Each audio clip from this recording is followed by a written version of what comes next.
Okay, wound packing. What is it and why is it important? So on areas that you cannot apply a tourniquet, such as junctional areas, so your axillary, angular region, your neck, you're going to be left with wound packing. So we do have different gauze options for this.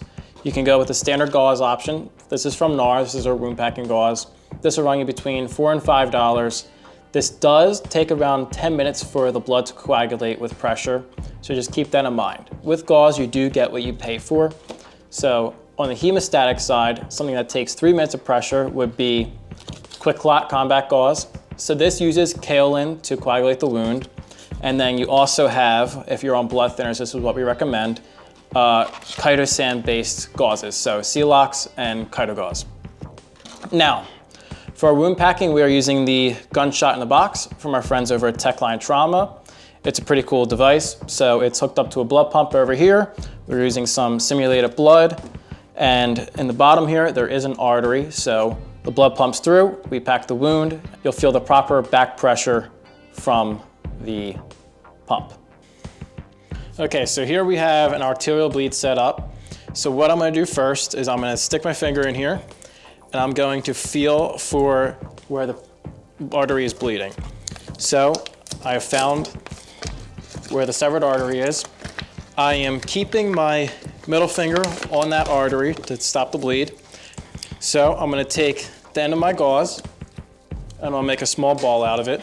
And I'm going to put that ball directly onto the bleed.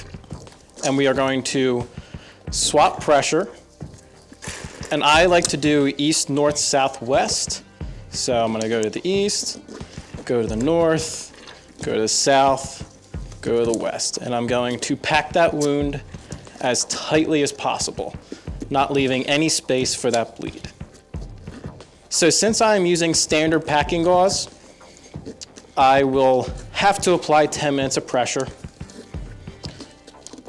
You do have a long time to wait for emergency services to arrive as well.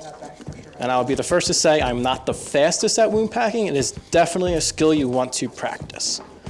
So any way you can fill that gap, I can use my thumbs and I can pack this wound pretty tightly. Now, what most people think is that this seems like a lot of gauze to fill the wound. You can actually fit a very large amount of gauze in these wounds. So what I also do recommend is keeping the wrapper of the gauze, just so when somebody gets to a hospital, a doctor can know how to treat that patient if they used combat gauze or Cheeto gauze. And so what I'm gonna do at the end of this is I'm gonna take this and apply pressure for 10 minutes, which I'm not gonna do here, just for demonstration. And what I'll do before wrapping this is I'll stick the wound packing gauze wrapper right on top, wrap the wound, so that way when the doctor evaluates the wound, they'll see that we use regular gauze.